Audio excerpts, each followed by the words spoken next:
Hello বন্ধুরা, চলো আজকে তোমাদের সঙ্গে শেয়ার করব আমার বার্থডে ব্লগটা। সেদিন বিকাল থেকে কি করলাম বা কি রান্না বান্না করলাম সেই সবটাই তোমাদের সঙ্গে শেয়ার করব। তো এই দেখো এখন সন্ধে হয়ে গেছে। তো প্রথমেই দেখো ময়দাটা তো সব বের করে নিয়েছি, আর এইদিকে গ্যাসে পায়েসটাও বসিয়ে দিয়েছি। দিয়ে এদিকে ছোলা ডাল আর মটর এগুলো ভিজিয়ে রেখেছিলাম। এই যে পায়েসটা হয়ে গেলে তারপরে ওটাও প্রেশার কুকারে দিয়ে দেব, দিয়ে তারপর ময়দাটা মাখতে বসবো। তো পায়েসটা করে নিয়ে তারপর আবার চলে গেছিলাম চা বানাতে। তারপর সন্ধে দিয়ে আসলাম, দিয়ে এসে আবার রান্নাঘরে আসলাম। তো দেখো তারপরে আবার সন্ধে টন্ধে দিয়ে এসে চলে আসলাম। এই যে মটরগুলো আর ছোলার ডালগুলো একসঙ্গে প্রেশারে সিটি মেরে নেব এখন। তো এটা হয়ে গেলে তারপর সিটি দিতে বসিয়ে দিয়ে তারপর ময়দাটা মেখে নেব। আগে তরকারিটা করে নেব। পায়েসটা যেহেতু হয়ে গেছে আর লুচিটা সবার শেষে করব। ওটা যেহেতু গরম গরম খেতে ভালো লাগে, ঠান্ডা হয়ে গেলে আর ভালো লাগবে না, সেই জন্য ওটা সবার শেষে করব। তো এই দেখো জল দিয়ে দিলাম, আর লাস্টে দেখি জল একটু বেশি হয়ে গেছিলো। তো এরপরে এই যে ঢাকনা দিয়ে আর গ্যাসে বসিয়ে দেবো, দিয়ে তারপর সিদ্ধ হয়ে গেলে তরকারিটা করে নেব। নিয়ে তরকারিটা করে নিয়ে অনেক বাসন পড়েছিল, সেগুলো সমস্ত সব পরিষ্কার করে মেজে গুছিয়ে নিলাম, যেহেতু নিজেকেই করতে হবে সেই জন্য। আর এই দেখো তরকারিটাও বসিয়ে দিয়েছে এখানে। তরকারিটা করে নিয়ে সমস্ত বাসন কোসন মেজে নিয়েছিলাম, নিয়ে তারপর অনেকক্ষণ পর লুচিগুলো ভাজলাম রাতের দিকে।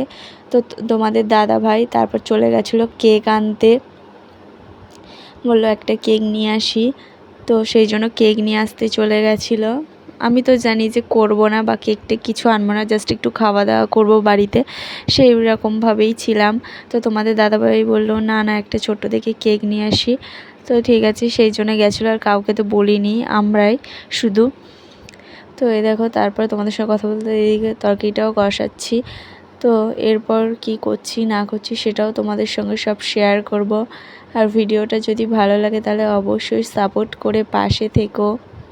আর যারা যারা আমাকে হ্যাপি বার্থডে উইশ করেছো তাদের সবাইকে অসংখ্য অসংখ্য ধন্যবাদ।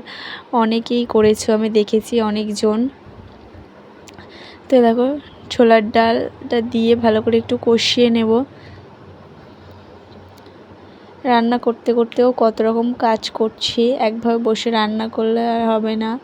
তারপর তোমাদের দাদাভাই কেক টেক নিয়ে চলে এসেছিলো। তারপরে এই যে রান্নাঘরের সমস্ত কাজ বাজ কমপ্লিট করে তারপর রেডি হয়েছিলাম। এই দেখো তরকারিটা এখন হয়ে গেছে, আর এই যে দেখো ময়দা মাখা রয়েছে, ময়দাটা মাখা রয়েছে। সমস্ত বাসন কুসন মেজে এসে তারপর অনেক দেরিতেই লুচিটা বানাচ্ছি, তোমাদেরকে দেখাচ্ছি। দেখো তোমাদের দাদাভাই লুচিগুলো ভেজে দিয়েছিল, এই যে আমি বেলে দিচ্ছিলাম আর তোমাদের দাদাভাই লুচিগুলো ভেজে দিচ্ছিলো। আর প্রতিটা লুচি ফুলেছিল।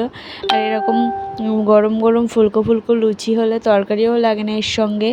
আর লুচি দিয়ে পায়েস খেতে কে কে ভালোবাসো কমেন্ট করো। আর এই দেখো আমাদের লুচি ভাজা কমপ্লিট হয়ে গেছে। এই দেখো গরম গরম ফুলকো ফুলকো লুচি, কে কে খাবে চলে আসো। আর পুরো ভিডিওটা সবাই দেখো, আর ভিডিওটা ভালো লাগলে অবশ্যই সাপোর্ট করে পাশে থেকো।